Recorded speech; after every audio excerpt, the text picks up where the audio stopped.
आज पवित्र गुरु पूर्णिमा तथा व्यास पूर्णिमा उपलक्षे श्रीमद जगद्गुरु शंकराचार्य अनंत श्री विभूषित स्वामी निश्चलानंद सरस्वती जी महाराज पूजन उत्सव टाउन थाना स्थित बाबा बटेश्वर शिव मंदिर ठारे महासमारोह आयोजित हो जाइछि। उत्सव में बहु संख्यार गुरु भाई और गुरु भौणी माने योगदान करथिले।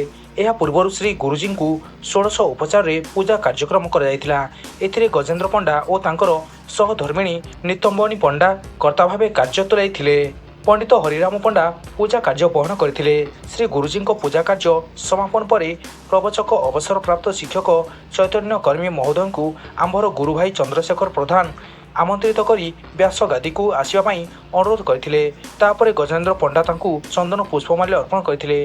आंभर गुरु भाई ओम प्रकाश तुलसी आन उपढोकन प्रदान करथिले। प्रवचन कार्यक्रम समापन हेबा परे आरती पुष्पांजलि करा जायतिला। उपस्थित थिबा समस्त गुरु भाई और गुरु भौणी को तथा प्रवचक महोदय को आंभर गुरु भाई त्रिलोचन दास समस्त को धन्यवाद अर्पण करथिले। शेष में प्रसाद सेवन कार्यक्रम अनुष्ठित होइतिला। बरगड़ नवीन कुमार दास रिपोर्ट विप्लव परिक्रमा।